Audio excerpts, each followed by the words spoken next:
시청자 여러분 안녕하십니까. 시사토론텐 정병준입니다. 내년 4월 15일이 제21대 총선일이니까 이제 6개월도 채 남지 않았습니다. 6개월 길지 않은 시간입니다만 그동안의 한국 정치는 이 기간 동안 큰 변화가 일어나고들 했었습니다. 앞으로 남은 6개월은 어떻게 될까요? 전국적으로 나라를 흔들던 조국 사태가 좀 잠잠해지고 난 이후에 정치권 이곳저곳에서 새로운 움직임들이 일어나고 있는데요. 오늘 정치 전문가들 모시고 앞으로 6개월 동안에 일어날 변화를 전망해 보도록 하겠습니다. 토론 함께 해주실 분들 소개해 드리겠습니다. 경희대 법학전문대학원의 노동일 교수 나오셨습니다. 안녕하십니까? 네, 안녕하십니까. 반갑습니다. 킹핀 정책 리서치 오승용 대표 나오셨습니다. 네, 안녕하십니까. 조선대학교 정치외교학과 공진성 교수 나오셨습니다. 안녕하십니까. 자, 토론 들어가기 앞서서 세 분 전문가들께 제가 한 가지 공통된 질문을 좀 드리고 싶은데 과연 내년 총선 호남의 정치에 어떤 변수들이 있을까요? 어떤 변화들이 호남의 총선에 영향을 미칠까? 이런 질문을 좀 드리고 싶습니다. 먼저 노 교수님께 좀 질문을 드려볼까요? 어떤 변화들이 있을까요? 네, 호남 총선 얘기하려면 이제 지역에 계신 분들 먼저 말씀을 좀 해주시고 제가 그 말씀을 듣고 이렇게 코멘트를 해야 될 것 같은데요. 멀리서 왔다 이렇게 대우를 해주시는 것 같습니다. 다들 아시겠습니다. 일단 기본적으로 좀 호남 현역 의원들, 이른바 중진 의원들 중심으로 한 야권 재편 움직임이 현재 있죠.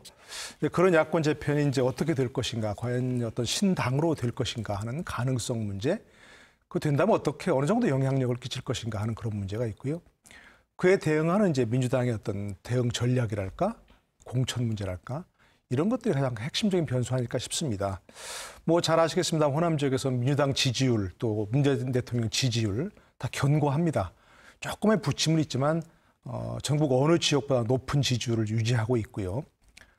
다음 총선까지 뭐 엄청난 변수가 없는 이상은 그대로 유지될 걸로 봅니다. 그 지역에 뭐 다른 대안을 찾아서 떠날 수 있는 그런 민심들도 아니고요. 근데 그러면 과연 이제 그 이른바 대한신당을 중심으로 한 호남적 의원들하고 또 이제 바른미래당에서 있었던 호남 지역 의원들 결국 다가 국민의당으로 돌아가는 그런 재편이 될 가능성이 높은데 그런 분들이 과연 경쟁력 있는 어떤 당을 만들 수 있을지 이런 것들은 문제고 어쨌든 당이 안 되더라도 각각 개개인 따지면 굉장히 경쟁력이 있는 분들이거든요. 근데 그런 분들이 이제 그 만약 출마를 그대로 했을 때 민주당이 아까 말씀드린 대로 지지율이 워낙 높기 때문에 좀 안일하게 대응한다. 뭐 예를 들어서 이제 뭐 속된 말로 누구를 내세워도 된다. 이런 식으로 해가지고 안일한 공천을 하거나 위기의식 없이 대응하면 자칫하면 민주당이 또 한 방 맞을 수도 있는 그럴 가능성도 있다고 생각합니다. 이제 그런 것들이 좀 이제 어떤 상호 관계 이런 변수겠죠. 네.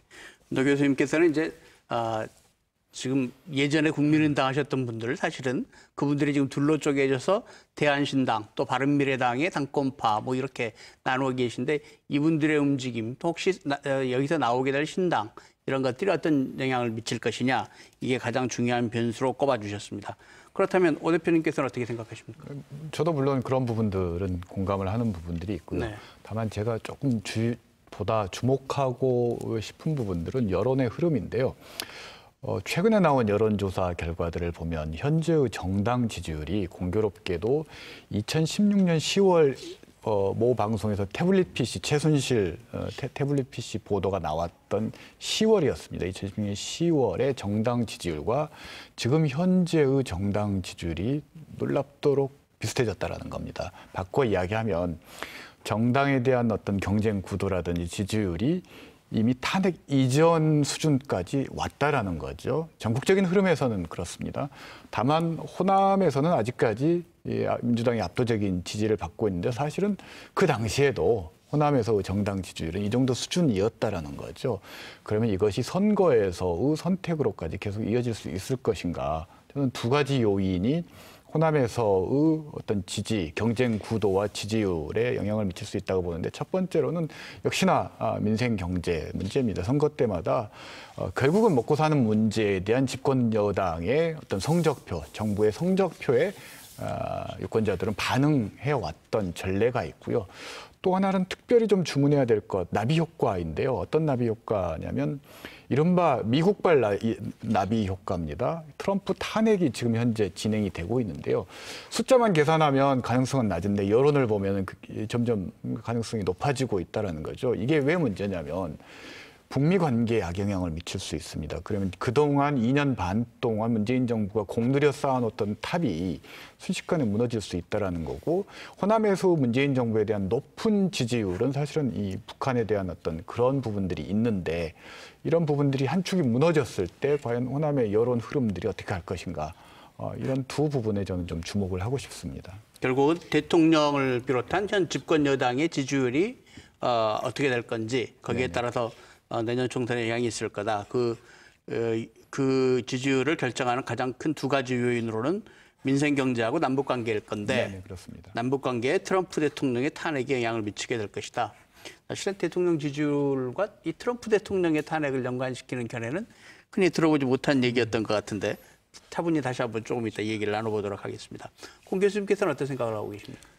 대체로 두 분 의견에 저도 동의를 하는데요. 저도 이제 뒤에 가서 말씀드리려고 했던 것을 지금 이제 오승윤 교수님이 약간 언급을 하셔서 제가 지금 그것과 연결해서 뭔가 이렇게 반론을 약간 제기를 해야 되나 약간 좀 고민이 되는데, 호남의 뭐랄까요, 민심 지지율이 사실 2016년 총선 직전, 아니 2016년 그 탄핵 직전에 상황하고 거의 비슷하다는 말씀을 하셨는데, 한 가지 차이가 있다면 이제 집권당이 어느 당이냐 또는 이제 대통령이 어느 당 소속이냐, 이런 차이가 일단 있다는 생각이 들어서 그 변수를 고려하더라도 좀 다르게 감안해야 되지 않을까 이런 생각이 들고요. 네. 그러니까 무슨 말이냐면 호남이 대통령을 당선시켰다고 스스로 믿었던 때의 총선은 어떻게 보면 이제 2000년 총선하고 2004년 총선인데요.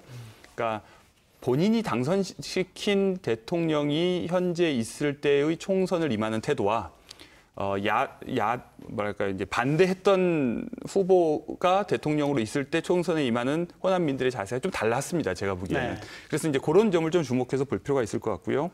그다음에 저도 이제 외부 변수가 어느 정도 중요하게 작용할 거라고 생각합니다. 그러나 그것이 여전히 호남에서는 대통령이나 현 정권을 조금은 밀어줘야 된다 또는 지켜줘야 된다고 하는 심리에 의해서 상쇄될 가능성이 굉장히 크다. 예를 들면 영남이나 다른 지역에 비해서 그렇게 저는 생각을 하고, 그래서 전반적으로 큰 변수는 그다지 있어 보이지가 않고요. 그나마 우리가 고려해 볼 수 있는 변수는 이제 선거법 개정 여부.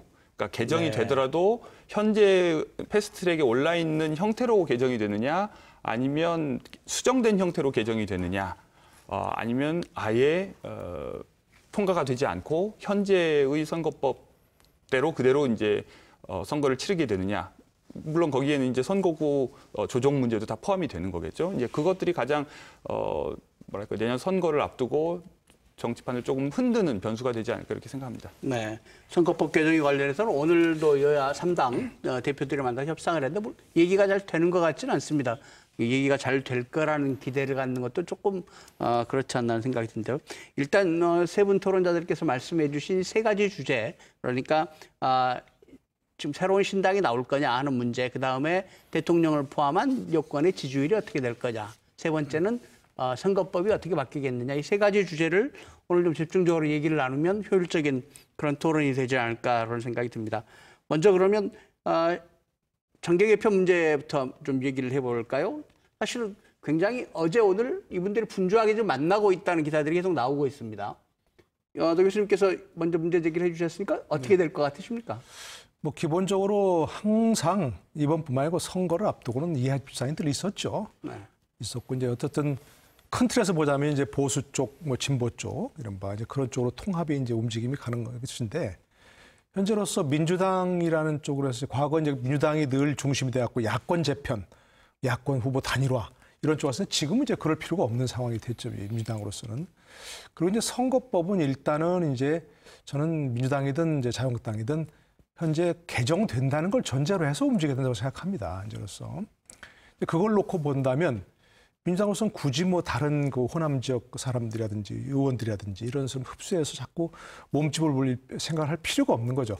어차피 그 사람들 모아봐야 결국 현재 개정을 앞둔 선거법 하에서는 일정한 한계가 있을 수밖에 없으니까 아무리 모아봐야 그러니까 이제 그럴 필요가 없는 것이고 결국 호남 지역을 중심으로 한 이른바 이제 그 야당 의원들 그리고 이제 바른미래당을 중심으로 한 그런 의원들 모아서 결국 과거 국민의당으로 돌아가는 그런 상황이 될 수밖에 없는 것 하나 하고 이 반대쪽에서는 지금 이제 이른바 보수 통합이 될 것이냐 하는 그런 문제가 굉장히 중요한 그런 변수가 될 텐데 뒤에 걸 먼저 말씀드리면 좀 보수 통합은 일단 어려운 걸로 봅니다. 현재로서는.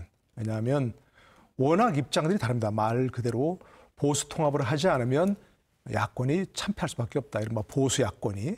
그런 것은 누구나 인식은 같이 하고 있지만 탄핵에서부터 그야말로 이 보수를 괴멸시킨 탄핵을 보는 입장부터 탄핵을 인정하라.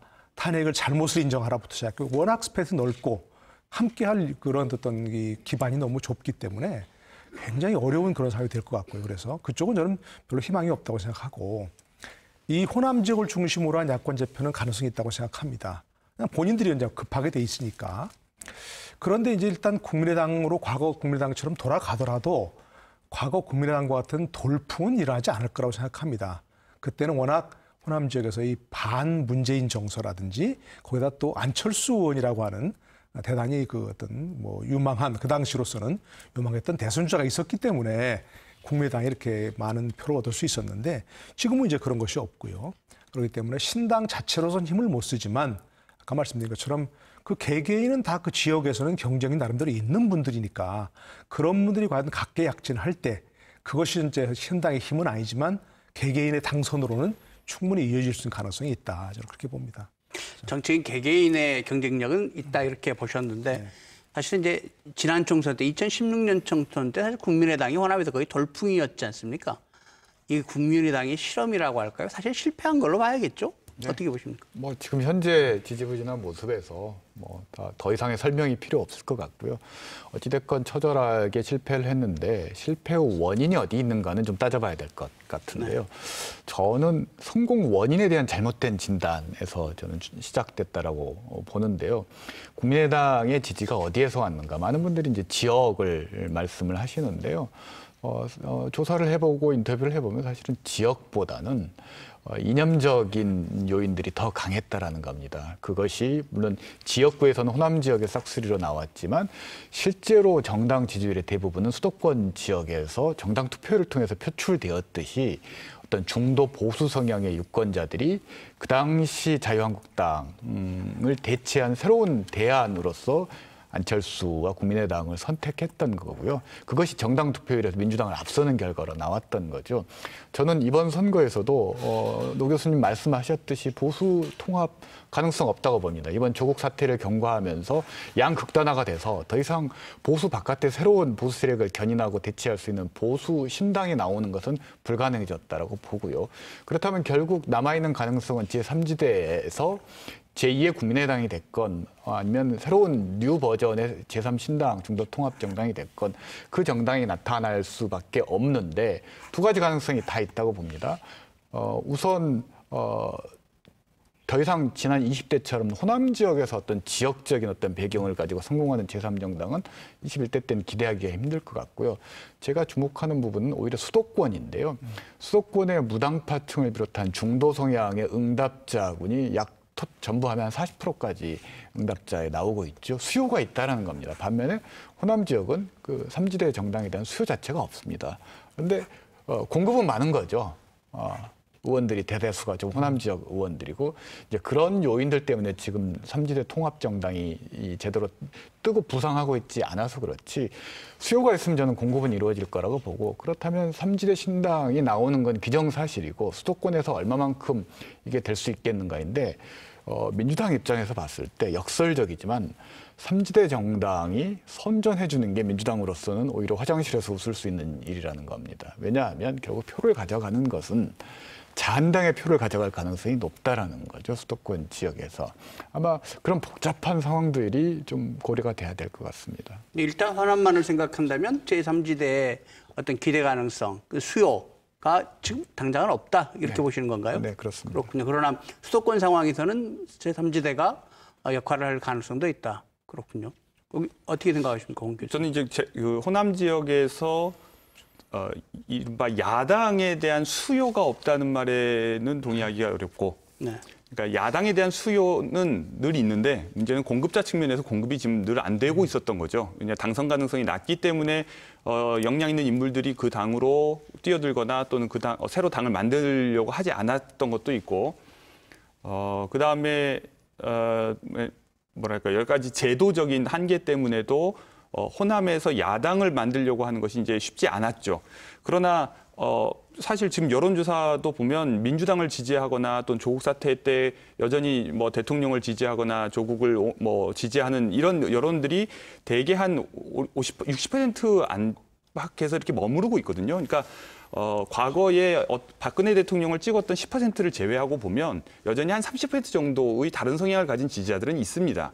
그런데 이제 그 지지자들이 지지할 만한 그릇이 지난번 총선 때는 국민의당이라는 다른 그릇이 하나 있었던 거고, 그러나 지금은 지금 선생님 아무도 지금 민주평화당 얘기는 안 해서 조금 안타까운데 그 정동영 대표가 지금 이끌고 있는 민주평화당으로도 나누어져 있고, 그다음에 대한신당도 있고 또 바른미래당도 있고 이렇게 좀 분산되어 있기 때문에, 그리고 이 분산되어 있는 이 세력들이 하나로 뭉쳐질 가능성이 굉장히 낮기 때문에 그런 의미에서 다른 대한정당에 대한 수요를 가져갈 수는 없지 않을까, 저는 그렇게 생각을 합니다. 그러니까 제가 아까 좀 말씀하신 게 굉장히 또 맞는 말씀에도 얘기를 하려고 했는데, 결국은 지금 이제 조국 사태를 쭉 거치면서 보면 문재인 대통령의 지지율이 빠지면서 민주당 지지율도 이제 뭐 빠지는 그런 상황이 됐는데, 그게 전부가 자유한국당으로 가지를 않는단 말입니다. 결국은 중도 표심, 이른바 이제 갈 곳을 잃은 중도 표심이 많다는 얘기인데, 그것을 지금 야권에서 이제 각각 각계약진을 할 선거법이 상수가 됐기 때문에 작은 표라도 얻으면 뭐 어쨌든 한두 석이라도 이제 얻을 수 있으니까 굳이 함께 연합해야 된다는 그런 필요성을 많이 보이진 않는데, 지금 말씀하신 대로 절대로 동의하는 게 바로 그 중도 표심을 어떤 공략할 수 있는 정당 내지 기치를 들어야 될 사람들이 있어야 된다는 얘기입니다.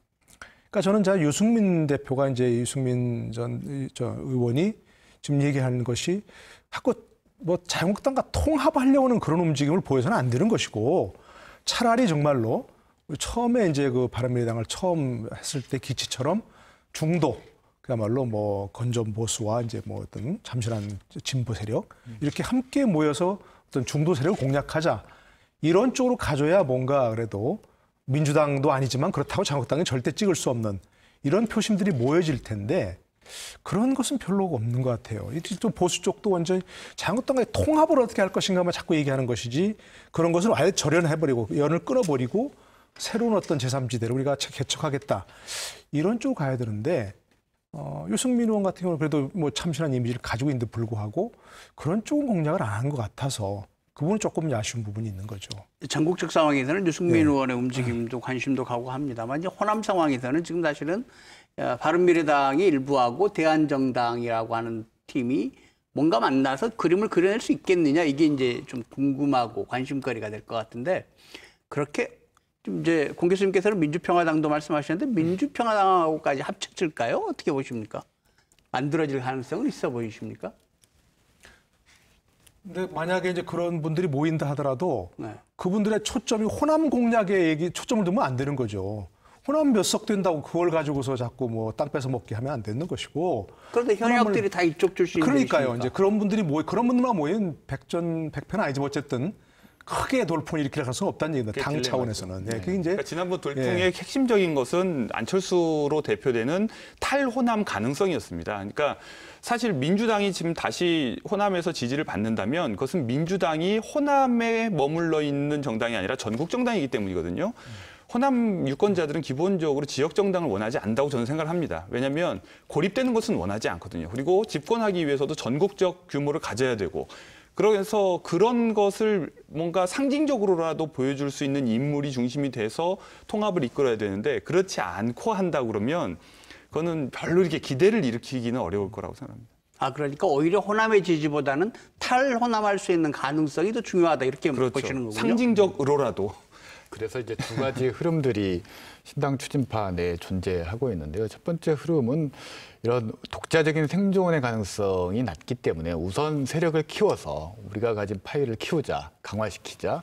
그리고 그걸 가지고 새로운 뭔가 민주당과의 어떤 선거 연대라든지 협상의 여지를 만들어 보자라는 한 흐름이 있는 것 같고요. 또 하나는 그렇게 해서는 결국은 고사될 위험이 크기 때문에 독자적으로 가야 되는데 지금 당장 역량이 없어서 이렇게 하지는 않는 것 같고 일단 여론이 지지를 하고 있지 않은 부분이 있고요. 두 번째로는 방금 공 교수님께서 말씀하셨듯이 대부분의 공급자가 호남 국회의원이다 보니까 이들의 어떤 그 상징이 있는데 이걸 좀 벗어나서 전국적으로 이걸 좀 새로운 흐름들, 새로운 인물들이 나서 새로운 정치 실험을 한다라는 것들을 보여줄 수 있는 지도자, 대표자들이 이른바 선수가 필요한데 그런 선수가 나타나고 있지 않기 때문에 물밑에서 흐름들은 굉장히 많이 지금 진행되고 있는 걸로 알고 있는데 이게 지금 표면으로 나오고 있지 않는 거죠. 근데 이제 일부 보도를 보면 어제 저녁에도 만났고 이 관련된 분들이 또 뭐 그제도 모였다는 기사가 있고 한데 사실은 대한신당의 경우에 지금 창당 계획을 한 달씩 미뤄가고 있지 않습니까?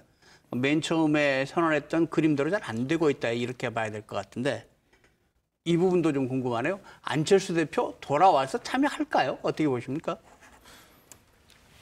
만약에 본인이 계속 정치를 할 의사가 있다면 총선을 앞두고 가만히 있으면 안 되는 거죠, 사실은. 그 당위성입니다. 나는 총선 건너뛰고 다음 대선으로 직행할래. 이렇게 해서는 본인의 기반도 없는 상태에서 불가능한 일이고요. 그리고 안철수 전 대표가 사실은 보여줄 수 있는 개인기는 다 보여줬습니다. 예. 이전 그 정치 상황에서 본인의 어떤 변신된 모습 보였다 결국 실패했고 많은 것을 보여줬는데 그리고 이제 돌아온다 하더라도 그야말로 어떤 새로운 모습을 보여주기 참 어려운 그런 상황입니다. 그런데 선거야말로 정치인들이 자신의 역량을 쏟아부을 수 있는 가장 중요한 무대인데 그 무대를 건너뛰어버리고 나는 다른 거 하겠다?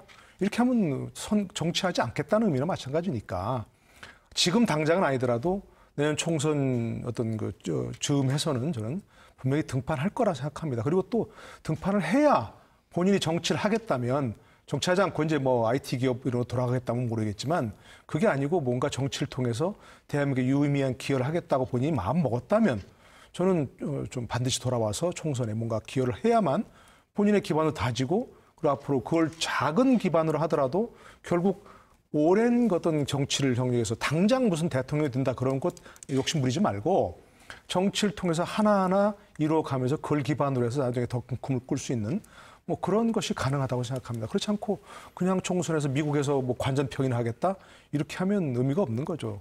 며칠 전에도 책을 마라톤 하는 책을 냈다는 것이 저는 복귀 신호라고 생각합니다. 네. 진지전을 해야 된다라는 점에서는 생각이 같고 당위적인 측면에서 이번 총선을 건너뛰는 건 정계 은퇴 수순이기 때문에요. 본인도 아마 그 부분들은 잘 인식하고 있을 것 같고 딜레마가 있습니다. 이번 총선에 새로운 신당을 다시 어찌됐건 바른미래당을 중심으로 리모델링을 해서 새로운 정당을 만들어 선거전에 참여를 해야 되는데 그러기 위해서는 두 가지 선택이 있습니다. 다시 어게인 국민의당처럼 호남 회귀로 가야 되는가 아니면 기존의 노선들을 더 강화한 식으로 가야 되는가. 그러면 수도권을 공략해야 되는데 수도권을 공략하기 위해서는 또 호남 민심이 걸릴 수밖에 없는 그런 딜레마들이 있는 거고 그렇다고 다시 출신지인 부산을 공략해서 부산 정당으로 갈 수도 없는 노릇이라는 거죠. 그러니까 그런 부분들에 대한 아직 확신 이런 솔루션들을 찾지 못했기 때문에 일단 상황을 좀 관망하고 있을 가능성이 크다고 봅니다. 제가 너무 속단해서 정리를 하는지 모르겠는데 거칠게 정리를 하면 본인의 입장에서 정치를 하려면 총선 전에 와야 되는데 와도 지금 뾰족한 수가 없다 이렇게들 보고 계시는 건가요? 근데 저는 좀 다르게 생각을 하는데요. 그러니까 안철수 전 대표가 가지고 있는 어떤 정치관이라는 것을 우리가 이제 생각을 해보면 우리가 바라는 대로 움직이지는 않을 거라고 생각을 합니다. 근데 이미 지금 제가 보기에는 안철수 전 대표는 뭔가 본인의 방식으로 정치에 대한 메시지를 계속 던지고 왔고 보내왔는데 수신하는 사람들이 한국에서 본인이 원하는 메시지가 오지 않는다고 자꾸 이렇게 약간 조급해하는 그런 모습이 오히려 저는 보이고요. 기본적으로 여의도 정치를 멀리하는 성향을 가지고 있다고 저는 생각을 합니다. 그러니까 지금까지 우리가 민주화 이후에 김대중, 김영삼 대통령이나 이런 분들은 되게 이제 여의도 정치를 통해서 대통령이 되신 분들이지만 그 이후에 이명박 대통령도 사실 여의도 정치를 오래 했다기보다는 살짝 거쳐간 분이고 그리고 문재인 대통령도 사실 여의도 정치를 하고 싶어 하지 않으셨는데 사실 호출됐죠. 차출됐죠. 그래서 부산에 출마하도록 어쨌든 뭐 끌려 나와서 국회의원도 한번 하기는 했지만, 그러니까 별로 우리나라에서 어느 시점 이후부터는 여의도 정치에 오래 있는 것이 본인 커리어에 별로 도움이 안 되는 그런 약간의 구조가 있습니다. 그러니까 그거는 후보자 개인에게 약간 딜레마 상황인데, 의회 내에 자기 아군이 있어야 나중에 대선을 노리더라도 유리한 것은 분명히 사실이지만, 반대로 또 여의도 정치 안에 들어가면 굉장히 어느 특정 진영 안으로 휩쓸리는 것도 하나가 있고, 그다음에 여의도 정치에 어떻게 보면 좀 수준 낮은 행태에 오염되는 위험도 있거든요. 그래서 저는 약간 그 점에서의 갈등, 고민 그런 것도 분명히 있다고 생각을 하고, 그래서 최대한, 그리고 또 하나는 뭐냐면 복귀를 하거나 그럴 경우에 본인이 한 바른미래당 합당에 대한 어떤 일정한 평가가 필요한데, 지금 본인이 우리가 합당을 잘못했으니까 이제 새로 시작하겠다, 그런 반성을 하기도 좀 애매하고, 그렇다고 자기가 와서 그걸 파괴할 수도 없고, 뭐 계속 끌고 가자니 지금 끌고 갈 수 있는 상황도 아니고, 제가 보기에는 뭔가 어떻게든 정리가 될 때까지는 기다리는 것이 지금으로서는 오히려 안철수 후보에게 훨씬 더 유리하지 아니면 또 필요하지 않은가, 저는 오히려 그렇게 생각을 합니다. 알겠습니다. 자, 새로 나올 가능성이 있는 신당에 대한 얘기는 이 정도 정리를 하고요. 두 번째 주제인 문재인 대통령을 비롯한 현 집권 여당의 지지율, 이 부분에 대한 얘기를 좀 해봤으면 합니다. 사실은 갤럽에서 10월 3주차 여론조사했는데 대통령 지지율이 많이 떨어졌습니다. 39%, 30%대가 나온 게 지금 처음인데요. 호남은 예전에 67%. 그러나 이것도 이제 호남이 그전에 계속 70% 이상 나오다가 67%가 나오다가 상당히 떨어진 수치이긴 합니다. 그런데 한편에서는 리얼미터는 오히려 또 대통령 지지율이 올라가는 이런 조사 결과가 나왔는데, 어쨌든 당장 오늘의 지지율이 중요한 게 아니라 앞으로 6개월 어떻게 변화해 가겠느냐, 이게 중요한 문제일 텐데요.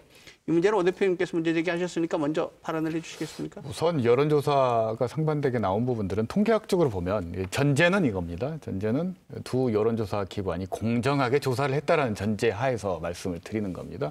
이게 결코 뭐 이상한 현상은 아닙니다. 왜냐하면 보통 오차 범위가 플러스 마이너스 3.1%포인트이기 때문에 최대 6.2%까지는 차이가 날 수 있습니다. 근데 어느 샘플링이 어느 계층이 집중적으로 특정 시기에 되느냐에 따라서 그것이 플러스 방향으로 갈 수도 있고 마이너스 방향으로 갈 수도 있고 가장 극단의 모습으로 표출된 건데요. 일단 통계학적으로 보면 뭐 이상할 것은 없는 조사 결과인데, 근데 다만 좀 한 가지 좀 제가 고개를 갸우뚱하게 된 부분들은, 보통 대통령의 여론조사 지지율은 굉장히 엄청난 어떤 국내 정치적인 사고나 이런 것들이 있지 않는 이상 순식간에 뭐 4, 5%가 이렇게 변하지는 않는데, 그 변화의 폭이 상대적으로 갤럽은 꾸준히 이렇게 변화하는 그래프들이 좀 안정화돼 있는 반면에 갤럽은 좀 리얼미터는 좀 들쑥날쑥하다라는 거죠. 이게 민심이 이렇게 표출되기가 어려운데,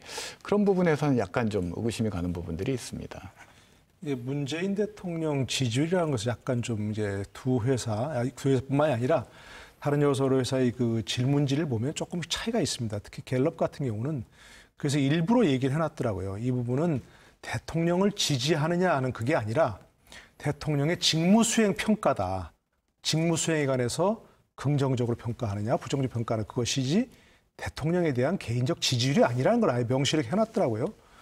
그런 것도 있고, 하나 진짜 질문 차이가.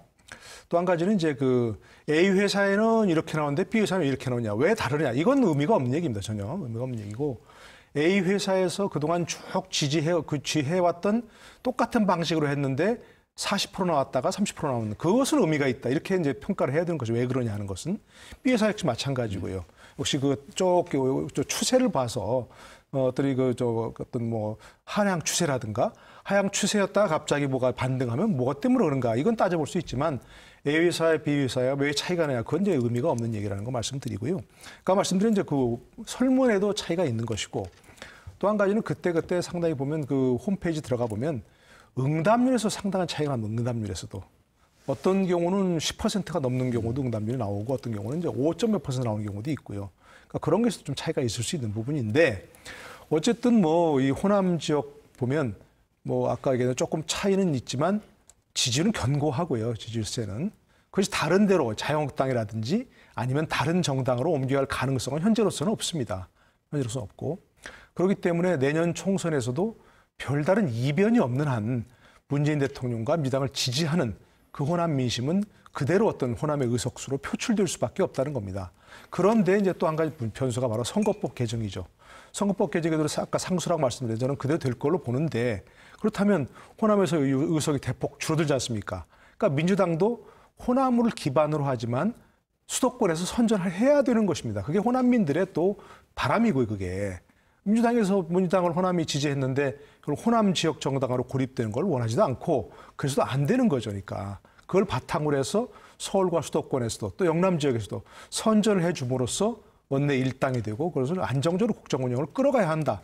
이런 것이 그 호남에서의 그 민주당 지지율, 문 대통령의 지지율로 나타나는 것이 그런 바람이라고 봅니다. 그것들이. 여론조사 관련해서 저도 한 가지만 말씀을 드리면 뭐 통계적으로 어떻게 설명하는 것과 상관없이 지금 대통령에 대한 지지가 조금씩 줄어들고 있다는 것은 다 느끼실 겁니다. 그리고 특히 호남에서 행여 견고한 지지율이 유지된다 하더라도 본인이 응답할 때 그렇게 대답하는 것과 속마음으로 여전히 예전처럼 견고하게 지지하는지는 좀 분명히 차이가 난다고 생각합니다. 그러니까 왜냐하면 바닥에서 사람들을 만나고 있는 뭐 예비 후보들도 그렇고 그리고 제가 만나는 사람들도 그렇고 분명히 1년 전과 지금은 분명히 다른 마음이거든요. 행여 응답에는 똑같이 응답을 하더라도 말이죠. 그런 의미에서 기대감이 분명히 1년 전과 지금은 많이 달라졌다. 기대감이 사라지는 것이 저는 대통령한테는 제일 큰 문제라고 생각을 하는데요. 임기 초반에 뭐 남북 정상회담도 하고 이러면서 기대감이 한껏 올라갔고 또 북미 정상회담을 통해서 뭔가 핵 문제가 대타결이 이루어질 것 같은 기대감을 가졌던 때하고 비교하면 지금은 여러모로 기대감이 많이 바닥에 좀 낮아진 상태입니다. 그런 의미에서 지금 이낙연 총리가 지금 일본에 가 있지만 그것을 통해서라도 어떤 기대감이 다시 올라가지 않는 한 앞으로 이 하향 추세는 이제 쉽게 회복되기는 어려울 것 같다는 생각이 들고요. 또 하나는 조국 사태를 거치면서 조국 장관 임명이 잘 되느냐를 떠나서 많은 중도적인 성향의 유권자들의 마음이 돌아서게 된 배경에는 일단 반응성과 관련된 문제가 있다는 생각이 듭니다. 그러니까 어떤 그 진영에 철저하게 지지를 보내고 있는 사람의 경우에는 대통령이 답답한 것이 아니라 굉장히 뭐랄까요, 단호하고 또는 뚝심 있게 버텨준다고 보겠지만 그렇지 않은 그런 강한 지지 성향을 가지고 있지 않은 유권자들이 보기에는 고집불통처럼 보이는 경우도 있는 거거든요. 그러니까 반응하지 않는다는 거죠. 국민의 요구에 대해서 반응하지 않고 어떤 다른 이견이 있는데 거기에 대해서 별로 들어주는 것 같은 모습을 보이지 않을 때 그것을 어떤 소신이나 원칙으로 보는 것이 아니라 이걸 조국 문제나 법무부나 뭐 검찰개혁을 떠나서 유권자 또는 주권자인 국민에 대한 어떤 약간의 공감하지 않는 자세로 인식하는 것이 이런 여론조사에 반영이 되어 있다고 저는 생각을 합니다. 그런 의미에서 여당과 청와대가 진지하게 이 문제를 받아들여야 된다. 여론조사 기법 문제를 떠나서. 네. 대통령 지지율이 지금 약간 빠지긴 했습니다만 조국 사태를 겪으면서 사실은 지금 지지율이 역대 대통령들이 이 중간쯤 왔을 때 지지율에 비하면 그렇게 낮지 않거든요. 약간은 그 더 높은 지지율을 이렇게 유지하고 있긴 한데 문제는 이제 총선을 생각하면 앞으로 6개월 어떻게 변화할 거냐 이게 중요한 문제인데 오 대표께서 이 토론 모두에 말씀하시길 두 가지 얘기하셨어요. 민생 경제하고 남북 문제. 이게 변수가 될 거다 이런 얘기하셨는데 조금 더 말씀을 해주시겠습니까? 그 민생 문제 그게 이제 공진성 교수께서 이야기하신 기대감과도 연관이 되는데요. 사실은 그걸 반영하는 게 3점 척도입니다. 3점 척도를 쓰면 OX 문제로 가기 때문에 약간 부정적인 여론들이 더 높게 나오고요. 5점 척도를 쓰게 되면은 그런 아주 강하게 지지하진 않지만 말씀하셨듯이 유보적인 태도를 가지고 있어도 우선은 뭐 대체로 지지한다 2번 정도의 뭐 응답을 하기 때문에 상대적으로 긍정 지지율이 높아지는데 그런 변화를 이끌어내는 두 가지 요인이 사실은 경제적인 상황이라고 저는 보여지는데요. 정치권에 이런 얘기들이 있습니다. 정당 지지율은 대통령 직무수행 평가에 많이 의존을 하고 후보자 지지율은 결국은 정당 지지율로 수렴해 간다라는 얘기가 있는데 뭐 법칙까지는 아니지만 경향성입니다. 그만큼 정당 지지율을 유지하는 데 있어서 핵심적인 요인이 경제 정책인데 지금 조국 사태 이후에 문재인 대통령이 기업들을 방문하면서 민생 경제 행보를 보였던 이유 중에 하나도 그런 절박함 이런 것들이 반영돼 있다고 보는데요. 근데 이게 지금 단기적으로 그런 어떤 전시성 이벤트를 만들어서 풀어낼 수 있는 문제가 아니라 2년 반 동안 누적된 경제 정책에서 그동안 예상치 못했던 혹은 예상해서 지적했지만 반영되지 않았던 문제점들이 집중적으로 나타나고 있다라는 거죠. 저는 그런 문제점들이 특히 자영업 비중이 높은 호남 지역에서 더 집중적으로 나타날 가능성이 높다라고 보여지기 때문에 여전히 지지율이 높긴 하지만 그 지지율이 지금처럼 유지되지 않을 거라는 데는 저는 동의를 합니다. 다만 그 속도가 어떻게 될 것인가. 그것이 과연 지금의 민주당과 야당 간의 지지 구도를 엎을 정도 혹은 흔들릴 정도로 무너질 것인가 아니면 그 정도까지 내려가더라도 그 정도까지는 안 하고 여전히 최종 승부는 민주당이 이기는 수준까지 조정이 될 것인가 저는 이 후자 쪽에 약간 더 좀 치우쳐 있는 편입니다. 그러니까 뭐 민생 경제가 어려운 건 사실이고요. 대통령께서도 그걸 의식해서 이제 그런 행보를 한다는 거 저도 절대 동의합니다. 지금 이제 11월 달 되면 이제 문재인 대통령 임기가 절반 지나지 않습니까? 내년 4월 되면 경제는 더 어려워질 겁니다. 그건 분명한데 그것이 총선에서의 어떤 그 큰 변수로 작용하지는 않을 것 같아요. 왜냐하면 지금 이제 많은 자영업자, 소상공인 이분들이 굉장히 어려워진 건 사실인데 또 반면에 우리가 많이 비판하는 뭐 소득주도 성장, 최저임금 인상으로서 혜택을 보는 증도 있는 게 사실이거든요. 최저임금이 많이 올라서 그랜대로 뭐 돈이 좀 더 많이 받게 된 이런 사람도 있고 또 지금 이제 뭐 여기도 아마 그러겠습니다만은 정부에서는 노인 일자리라고 부르는 저는 그냥 노인 복지 정책이라고 해야 한다 생각하는데 한 달에 40만 원씩 주는 그런 어떤 노인 일자리 많이 생겼습니다. 그분들 당장은 혜택을 받는 분들이에요. 아동수당 늘어났죠. 청년수당 주는 지자체는 늘어났죠. 굉장히 그러니까 어쨌든 이전성 지출로서 혜택을 보는 사람들이 실제 많아졌습니다. 그런 사람이 많아졌기 때문에 저는 자영업자나 소상공인들의 어려움을 상쇄할 수 있는 훨씬 더 많은 표가 나타났다고 생각합니다. 저는. 실제로 그런 걸 의식해서 그런 건지 모르겠지만 어쨌든 그런 정책을 써왔고요. 앞으로 계속 쓸 것이고. 그렇기 때문에 내년 총선에서 민생 경제의 어려움이 민주당 심판론 또 문재인 대통령의 심판론으로 번지지는 않을 거라고 저는 그렇게 생각합니다. 이게 뭐 정말 무슨 뭐 IMF 사태처럼 무슨 엄청난 국가적 위기가 발생해가지고 그야말로 뭐 YS가 심판받은 그런 상황까지 가지 않는 이상은 그게 지금 민생 경제가 어렵다고 하지만 뭐 바보야 문제는 경제야 이런 것까지 나가지는 않을 거라고 생각합니다. 아까 이제 오사님 그 분석과 결국 일치하는 그런 거라고 생각되는 거죠. 경제 관련해서 객관적인 데이터가 좀 나빠지더라도 문재인 정부 들어서 혜택을 받은 사람들이 많이 늘었기 때문에 선거의 영향은 그렇게 크지 않을 수 있다. 뭐 이렇게 말씀을 해주신 걸로 정리를 하면 될 것 같고요.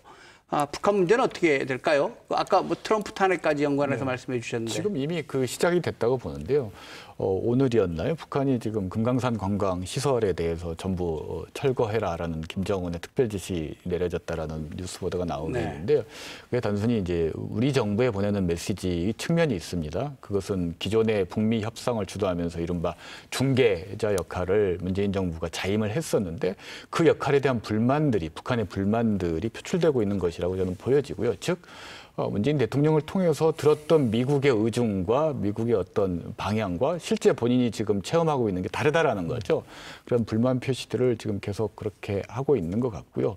또 하나는 트럼프가 탄핵 국면으로 가면 어떤 형태로든지 간에 트럼프 정부가 북한과의 의미 있는 협상을 진행할 수가 없습니다. 설사 본인이 위기를 탈출하기 위해서 그 시도하더라도 북한 입장에서는 미래를 알 수 없는 정권과 의미 있는 합의를 하는 것 자체가 휴지 조각이 될 가능성이 높기 때문에 결국 현 상황에서 북미 간의 핵 문제와 관련된 근본적인 어떤 진전된 협상 결과물이 나올 가능성은 거의 제로에 수렴하고 있다라고 보여지는 거죠. 근데 단순히 이 문제가 제로에 수렴하면서 없던 일로 끝나버리면 좋겠는데 북한 입장에서는 이제는 그러면 본인의 어떤 핵 보유라는 현재의 상황들을 국제사회에서 인정받아야 된다라는 거죠. 인정받기 위한 가장 좋은 방법은 실력 행사밖에 없다라는 거죠. 한반도 긴장 고조될 건데 이게 상당히 휘발성이 강하고 또 어느 수준까지 갈지 도저히 예측이 불가능한 상황이기 때문에 아마 연말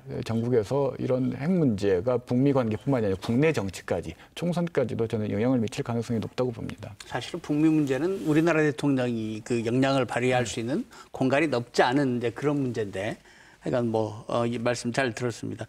다음 아이템으로 좀 넘어가 보죠. 공 교수님께서 아까 그 선거법 개정 얘기해 주셨으니까 거기에 대한 말씀 좀 부탁드립니다. 지금 이제 선거법 개정안이 패스트트랙에 올라 있는데요. 전 최근에 이제 민주당에서 공수처법을 먼저 처리하자고 제안을 한 데는 뭔가 약간 여러 가지 복잡한 계산이 숨어 있다는 느낌이 듭니다. 그러니까 그건 뭐냐면 선거법 개정안을 통과되기를 내심 원치 않는 민주당 내 의원들이 있다는 것도 느끼는 것 같고, 그리고 특히 지금 대한신당에 속해 있는 분들 중에 호남의 지역구가 줄어드는 것을 걱정해서 현재의 선거법으로 통과되는 것은 원치 않는 분들도 있고, 그런 것 때문에라도 그 선거법과 연계해서 공수처법을 처리했다가는 안 될 수도 있겠다 이런 생각이 드니까 먼저 빼서 공수처법으로 좀 더 기선 제압 또는 뭔가 이렇게 협상 테이블로 확 사람들을 끌어들여서 선거법을 통과시키는 쪽으로 하거나 아니면 선거법과 무관하게 공수처법이라도 통과시키려고 하는 그런 게 아닌가 이런 생각이 들어요. 그래서 어쨌든 지금 선거법 개정에 대한 이해관계가 너무 복잡한 것 같습니다. 그래서 사실 여전히 의원 정수를 늘리는 것이 답이라고 주장하시는 분들도 있고, 그리고 정수를 늘리지 않는 형태에서 300명으로 고정해두고 어쨌든 연동형 비례대표제를 하자는 분들도 있고, 아니면 현행으로 가자는 분들도 있고, 이 셈법이 복잡하고, 심지어 캐스팅 보트를 쥐고 있다고 하는 바른미래당, 그리고 그 안에서도 이제 권은희 의원은 이게 이제 바른미래당의 입장일 거라고 생각하는데, 이건 일종의 게임의 룰을 정하는 법이기 때문에 게임에 참여하는 당사자들이 모두 합의하에 처리해야지 자유한국당만 빼놓고서 나머지 당끼리 그냥 해서는 안 된다. 이제 이런 입장이어서 선거법 개정안이 처리될지 또는 수정해서 처리될지 이 여부가 굉장히 불투명하다. 저는 그렇게 생각합니다. 굉장히 선거법 통과가 불투명하다 이렇게 말씀하셨는데, 아까 노 교수님께서는 될 거라고 통과가 될 거라고 보고 해야 된다. 이제 그건 약간 조금 더 다시 변수가 있는 게, 물론 이제 연동형이라든지 비례대표를 도입하자는 그런 민주당의 의지는 확고한 걸 생각합니다.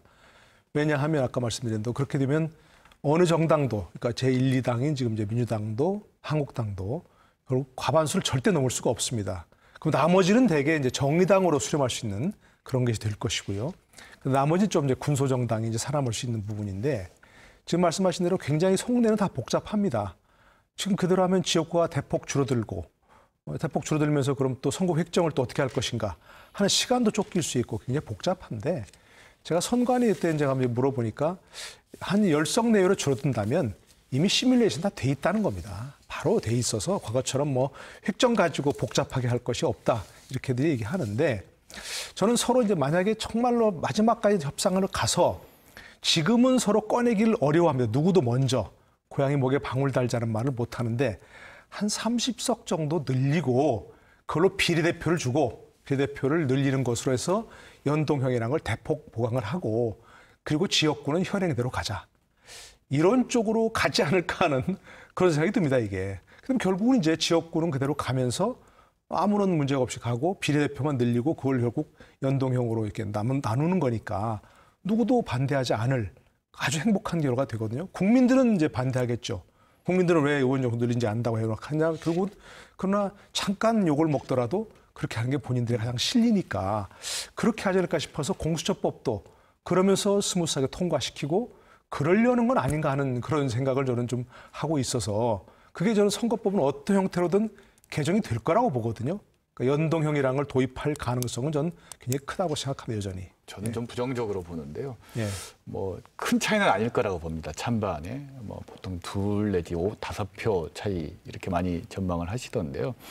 저는 전체 의원 정수를 늘리는 것은 민주당도 쉽게 할 수 없는 거고, 다 죽는 저는 합의안이기 때문에 그 합의안도 주로 불가능할 거라고 보고요. 어제 대한신당 워크숍을 했었습니다.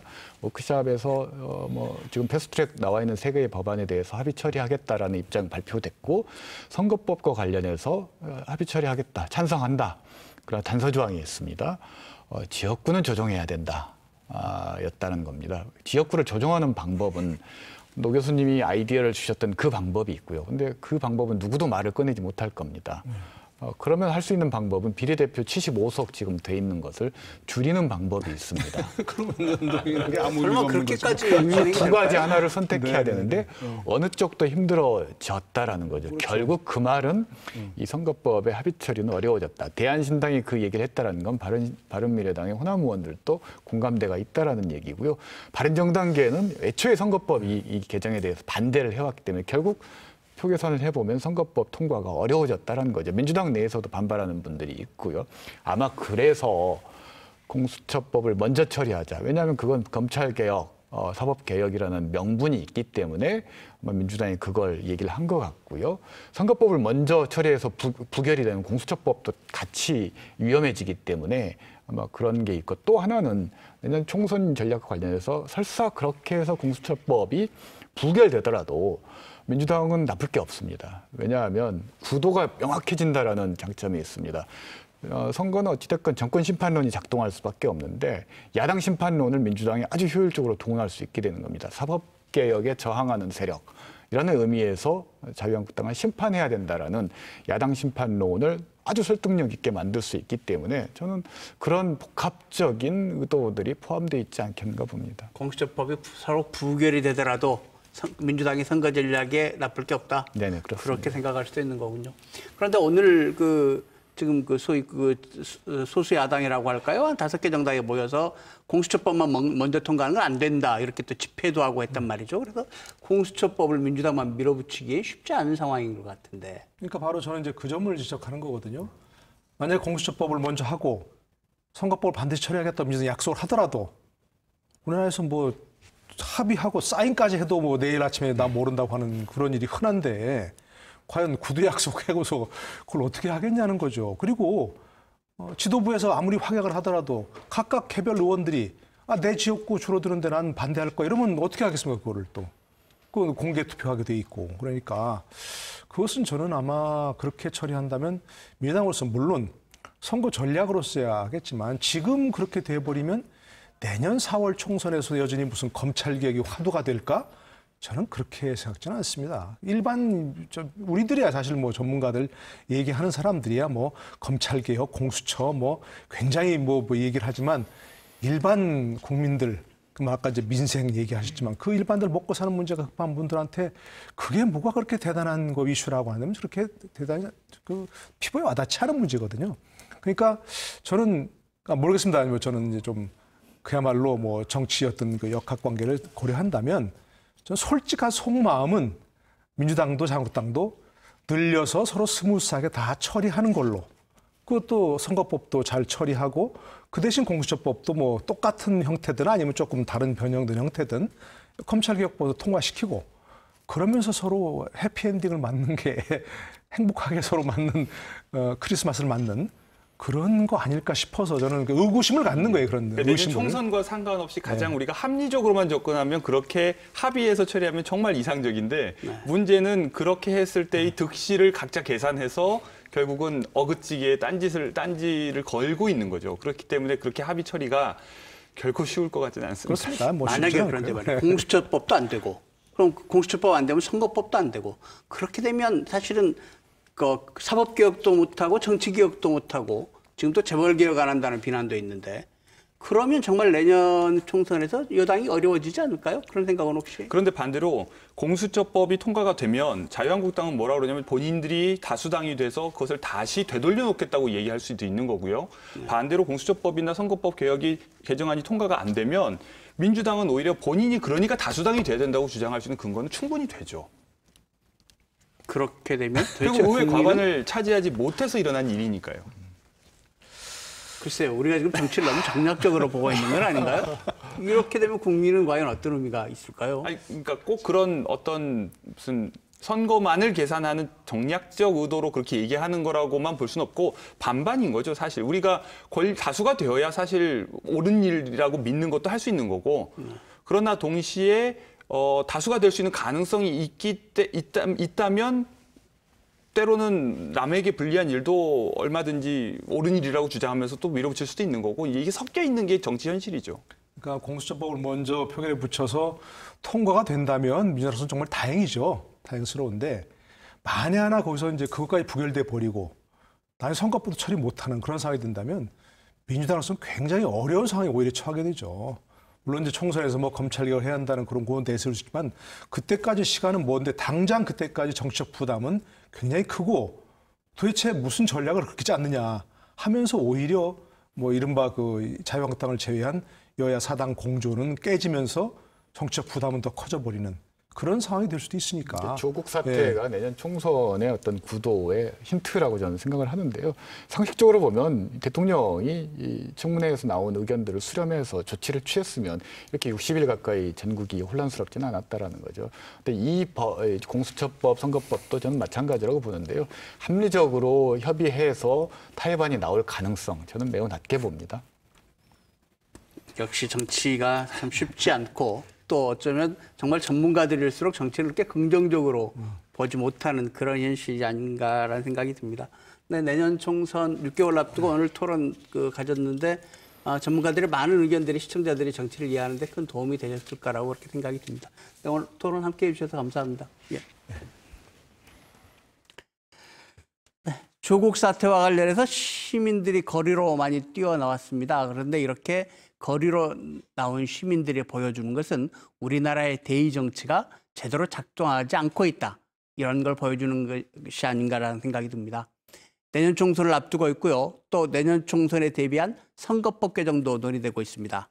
국민의 뜻을 국회에 잘 반영할 수 있는 그런 정치인, 또 그런 사람들을 국회로 보낼 수 있는 그런 제도들을 찾을 수 있는 지혜들이 모였으면 좋겠습니다. 시사토론 10 오늘 순서 여기서 마칩니다. 다음 주 이 시간에 다시 찾아뵙겠습니다. 안녕히 계십시오.